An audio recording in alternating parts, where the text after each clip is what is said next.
Hello guys, welcome back to my channel. আশা করি সবাই খুব ভালো আছে। আমি খুব ভালো আছি। তো আমার হাউসফুল চ্যানেলে সবাইকে ওয়েলকাম জানাই।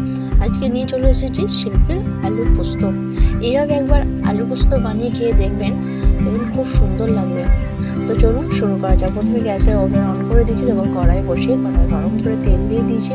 তেলে দিয়ে দিচ্ছি কালো জিরা আর দিয়ে দিচ্ছি কাঁচা লঙ্কা জিরে।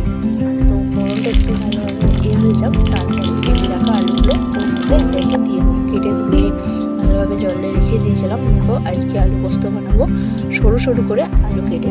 সরু সরু করে আলু কেটে নিয়েছি। এইভাবে সরু সরু করে আলু দিয়ে আলু পোস্ত খেতে ভালোই লাগে, খারাপ লাগে না। তো চলো আলুগুলো দিয়ে দিচ্ছি, একে একে দিয়ে ভেজে নেবো। এখন নুনটা দেবো না, নুনটা দিলে ভালোভাবে আলুটা খাওয়া যাবে না, তো সেই জন্য নুন না দিয়ে আলু একটু ভেজে নিচ্ছি, তারপর দেবো। চলো পুরো ভিডিওটা দেখতে থাকো শেষ পর্যন্ত। আর ভিডিওটি ভালো লাগলে অবশ্যই লাইক, কমেন্ট, শেয়ার আর সাবস্ক্রাইব করে দিও বন্ধুরা। পাশে থাকা বেল আইকনটি ক্লিক করে দেখো, সবার প্রথমে আমার ভিডিও তোমরা দেখতে পাও। তো দেখো এরপর আলুটা একটু ভাজা হয়ে গেছে, নুনটা দিয়ে দিচ্ছি, দিয়ে আরও কিছুক্ষণ বেশ ভালোভাবে ভেজে নেবো। তো চলো দেখতে থাকো। আর এদিকে পোস্তটা কেটে রেখে দিয়েছি একটি বাটিতে। তারপর দেখো আলুটা ভাজা ভাজা বেশ ভালোভাবে হয়ে গেছে, সেই সময় জল দিয়ে দিচ্ছি। একটু আলুটা সেদ্ধ হয়ে এসেছে, তবে আর একটু দিয়ে দিলাম বেশ ভালোভাবে যেন সেদ্ধ হয়ে দিয়ে ঢাকা দিয়ে দিয়েছি। ঢাকা দিয়ে যে কোনো জন্য সেদ্ধ করতে নিয়েছি। তারপর ঢাকনা খুলে নিচে নিয়ে দেখো বেশ ভালোভাবে সেদ্ধ হয়ে গেছে।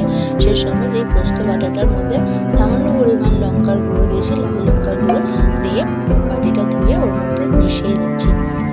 তো দেখো এরপর একটু আলুগুলো গ্লাসে করে বা ম্যাশারে করে হালকাভাবে ম্যাশ করে নেবো, নিয়ে এরপর নামিয়ে নেবো।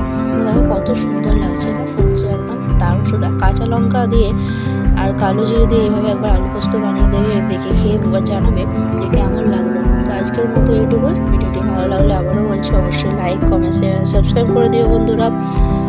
আজকের মতো এইটুকুই, টাটা। তো আলু পোস্ত দিয়ে একদম গরম গরম আলু পোস্ত আর গরম গরম ভাত একদম রাত্রির ডিনারটা সেরে নিলাম। কেমন লাগলো অবশ্যই জানাতে ভুলো না কিন্তু।